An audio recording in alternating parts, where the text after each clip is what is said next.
Well, we're here today at Windsor Racecourse, a very important day. It's the start of Mental Health Awareness Week, and I'm here with Ed Davey from the Mental Health Foundation. Ed, you're the Communities Lead for Mental Health Foundation, and we've been at the launch of the Racing Welfare Report into mental health, which was a very big study over 14 months or so. And you've had a chance, obviously, to discuss that with a lot of stakeholders in racing. What's firstly been your opinion of racing's way of addressing it?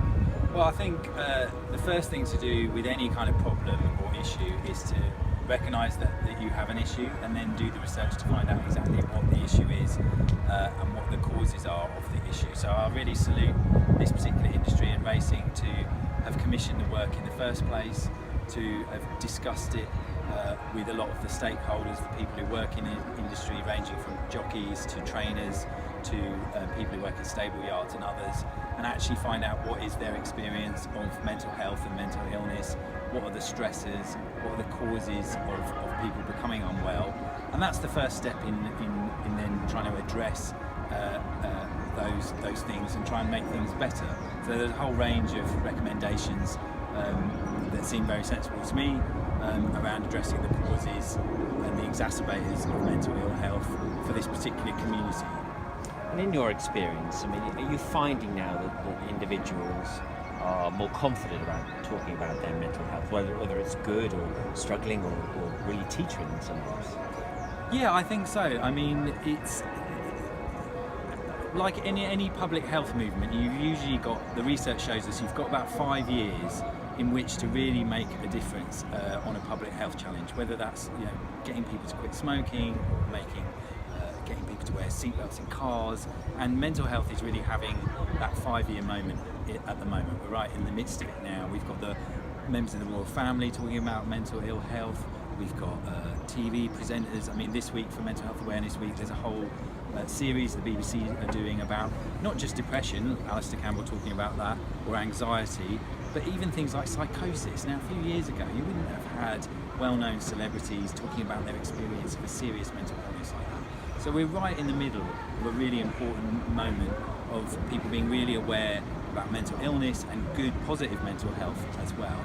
But we've got to use this moment to really make a difference, just like other public health campaigns have done over the years, to make a real change in the way our society makes the best of what they call protective factors. So how do we look after people and give them the best chance to enjoy mental health, good mental health, and how do we limit the risk factors, the things that make it more likely that you'll have poor mental illness. And now's our opportunity. Yeah. We've really got to make the Everyone best of it at this particular time.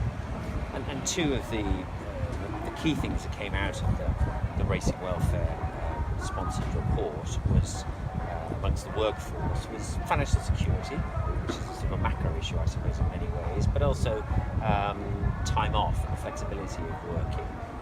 And these are big issues, not necessarily peculiar just to horse racing, but what's your sort of initial take on those? Were you surprised? I mean, I don't know a huge amount about the horse racing business and industry, but my kind of impression as an outsider of it is that this is an industry, a wealthy industry, that there's a lot of money in the industry. Now, I might be wrong about that, but certainly what was interesting that came out is those people, even the trainers, that I think it was 50% of trainers are living on £19,000 a year or less, which is a very low amount of money, let alone the people who are working in the stables who were employed by the trainers. So I was quite shocked by the kind of structural inequality within this business, that they're probably, I imagine some of the bigger betting companies, for example, are making lots of money, but it doesn't seem to be quite filtering down to those people who keep racing going on a day-to-day basis. And what we know from the science is that poverty and inequality are the real drivers of ill health, physical and mental ill health. And so, what I'd like to see across society, and not just in this business, is more equality. And the UK, the US and Portugal actually some of the most unequal societies in the world, and we have some of the poorest mental and physical health. And we really need to address the structural issues around people's the distribution of wealth amongst people, including in this particular business. And in terms of the workload, I mean, I was really surprised about the frequency of races. So So this is practically a 365-day a year business. It's not like football where it's, you build up to the match at the weekend. This is practically every day, and that's going to obviously bring its own stresses and its own pressures and its own problems. So again, there seems to be a particular structural issue in racing that I wasn't aware of and seems quite unique. I mean, on the positive side, the report says, it's a lifestyle, not just a business. People choose to be in this lifestyle. They love horse racing, they love being around horses, they love being around each other as a community and a wider family, and you're in green space a lot of the time. So there's lots of positive things, there's lots of assets in racing, there's lots of great things to build on, but also recognising where you do have challenges that do need addressing as well.